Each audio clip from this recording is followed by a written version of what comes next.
And the problem is that we were never taught the rules of the game.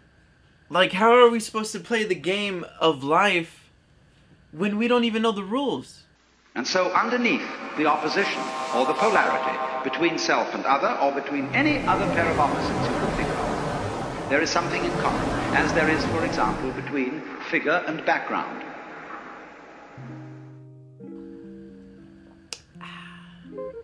That's delicious. Hello everybody, my name's David and welcome to episode 1 of Open Window. Let's get started here. So, I picture life as a game. It's a very complex game. One where everything's always moving, everything's always changing, and you're constantly having to figure out how to make the puzzle pieces fit. And each year of your life is like another level in that game. And throughout that year, you're faced with different obstacles and different missions and different tasks that you have to complete to get to that next level. And these tasks will give you the tools to get to the next level.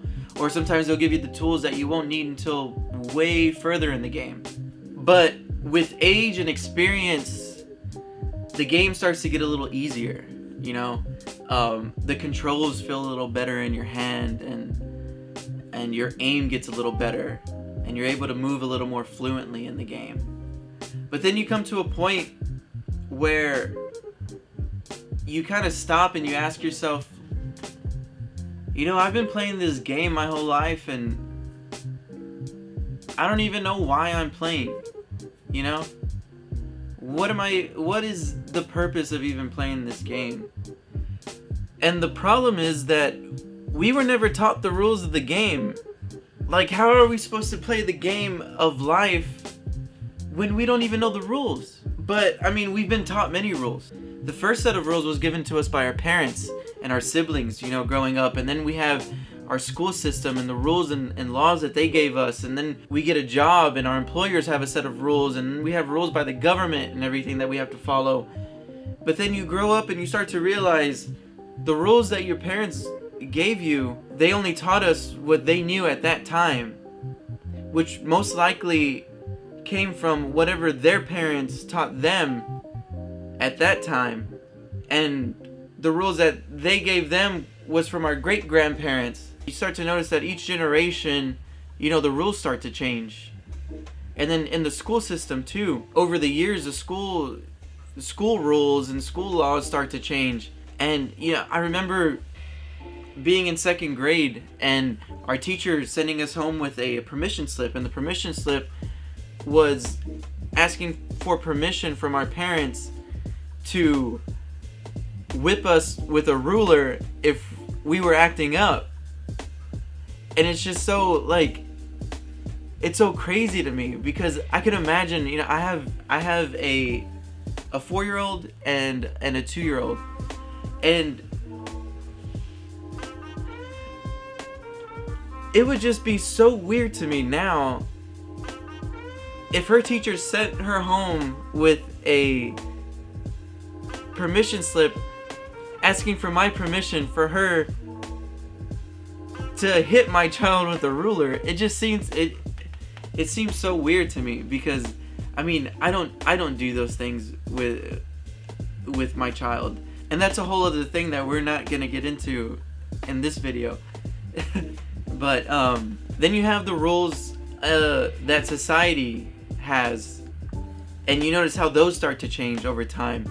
Like, it's now okay to be openly gay and finally marry the person that you want to marry, when not so long ago it wasn't. And, you know, just a few generations ago, people could literally own human beings as slaves, and it was a normal thing. And it's just like it's so crazy to me. But the point is that we lived our entire lives following these rules and these laws that have been given to us by our parents, by our school system, by this social environment and this world that we live in. And we follow them, and we go to school, we go to college, we find a job, and we have a family, and we do all these things, and we get so caught up in living in this world that we lose connection to what is real. We lose connection to ourselves. But the amazing thing, that thanks to the internet, we now live in a world of information. And you can learn to do, think, or be anything with just a few clicks. And speaking of clicks, don't forget to click the like button and subscribe to this channel if you like the content. But what was it? Okay, so we lose that connection with ourselves. But there's a network of interconnected laws that impact every aspect of our lives. Once we begin to implement these laws in our daily lives, we start to feel a stronger connection to ourselves, and we begin to live a more fulfilled life. These laws are called the universal laws, or the immutable laws of the universe, and they're in no particular order, but keep in mind that people have wrote books on each one of the laws.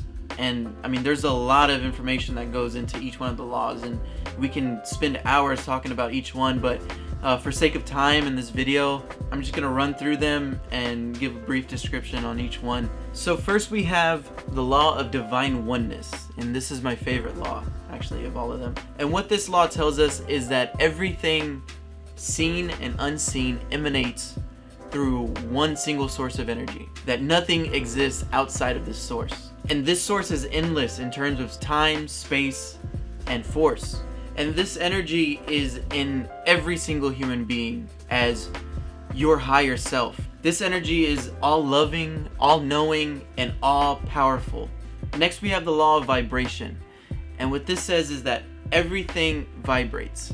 Everything is moving at different vibrational frequencies. Nothing is at rest. Everything moves. Everything is constantly moving. Only some things move a lot faster than others. That matter looks solid to the human eye, but that's because its energy particles are very small and they're just vibrating at a very rapid pace. Like this table. This table's vibrating at a very high frequency. Next we have the law of correspondence.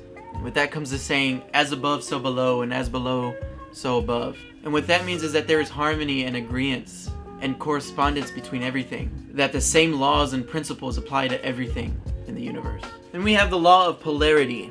This means that everything is dual. There are two sides to everything, the yin and the yang, and up and down, wrong and right, good and evil. That you can't have one without the other. That opposites are identical in nature, but different in degree. That they're not just opposites, but they're two extremes of the same thing. Next we have the law of rhythm. And the law of rhythm explains that everything flows. There's always a cycle to everything. There are tides. And you see it with everything. Everything comes back around. Everything flows, you know, with the different seasons, you know, the days. The moon orbits the earth. The earth orbits the sun. What goes up must come down. And with us as human beings and how women have their monthly cycle. But everything is always cycling. Next we have the law of cause and effect. And this one's pretty self-explanatory. I mean, every effect has a cause and every cause has an effect. But every single one of your thoughts, your words, and your actions, they set an effect that begin to materialize over time. And the last law that I want to cover is the law of gender. And what this says is that gender is in everything. That everything has its masculine and its feminine qualities. Some of the feminine qualities are that of love, patience, intuition, and gentleness. And some of the masculine qualities are that of intellect and self-reliance and logic, even though a lot of women won't agree with that. But the thing is that in every person lies both of the qualities. So when you balance both qualities, you begin to live in harmony with yourself and with your environment. Those were only 7 of the many laws of the universe, and there's actually even sub-laws of the universe. And like I said, I mean, people have written books on each one of these laws, and we can talk all day about them. But I hope this video piqued your interest, and you'll begin to implement these laws in your day-to-day life. And when you do, you'll begin to experience a huge transformation, and you start to see things differently. And it's a very, very wonderful thing because it connects us with our higher self. So thank you all for watching. I truly appreciate it.